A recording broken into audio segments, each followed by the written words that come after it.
Selamat pagi Bapak Ibu yang terkasih dalam Tuhan.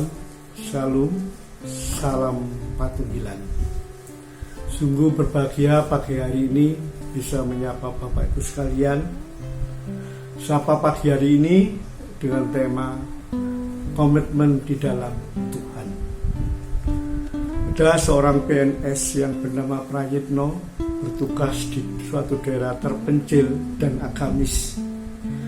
Ia seorang Kristen baru gede, bukan Kristen cilik mulo. Sudah lama ia bertugas dan pangkatnya cukup tinggi. Akhirnya ia dipanggil oleh atasannya untuk menduduki jabatan sebagai kepala wilayah.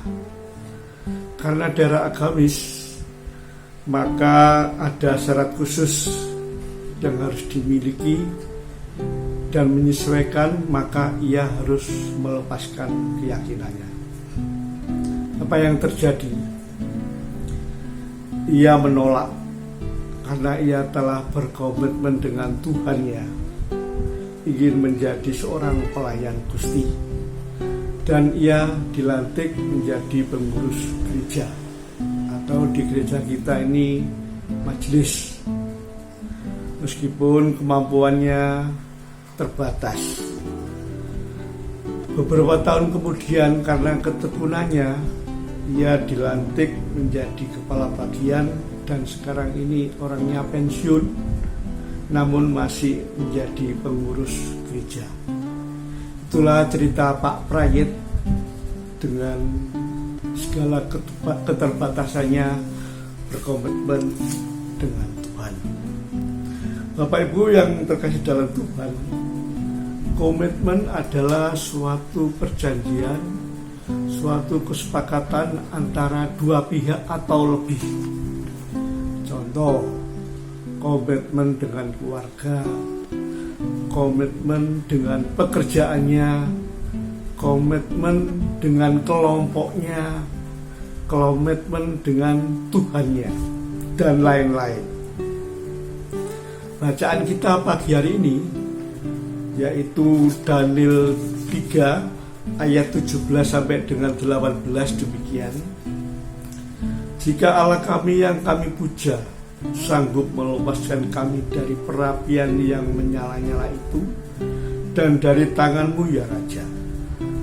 Tetapi seandainya tidak, hendaklah Tuanku mengetahui ya Raja, bahwa kami tidak akan menyembah patung emas yang Tuanku berikan. Bapak Ibu yang terkasih dalam Tuhan, bagaimana reaksi atau respon kita ketika menghadapi suatu problem, menghadapi suatu masalah yang itu mengancam jiwa kita, seperti yang dialami oleh Sadrak, Mesak, dan Abednego di dalam perapian yang panas. Keadaan mereka sangat-sangat gawat, mungkin tanpa harapan lagi. Ada satu hal yang mereka pegang, yaitu perjanjian atau berkomitmen dengan Allah, yang membuat mereka berani, yang membuat mereka setia, dan yang membuat mereka percaya bahwa pasti ada pertolongan. Bapak Ibu yang terkasih dalam Tuhan, sebagai orang percaya, satu-satunya komitmen yang paling tinggi dalam hidup ini adalah komitmen dengan Tuhan di dalam Kristus. Mengapa? Sebab Kristus adalah Allah yang berdaulat dan mutlak atas kehidupan orang-orang percaya. Membuat komitmen memang bukan suatu perkara mudah, apalagi untuk mempertahankannya. Bila kita tidak mampu mempertahankan komitmen, yang ada hanyalah kompromi dan penyangkalan iman kepada Kristus. Alkitab mengajarkan bahwa hidup di muka bumi ini penuh dengan suatu ujian, penuh dengan suatu tantangan yang harus kita hadapi. Allah terus mengasah, menguji karakter, iman, dan kesetiaan kita. Untuk itu, kita harus memiliki komitmen yang kokoh dan kuat sebagai pondasi kehidupan.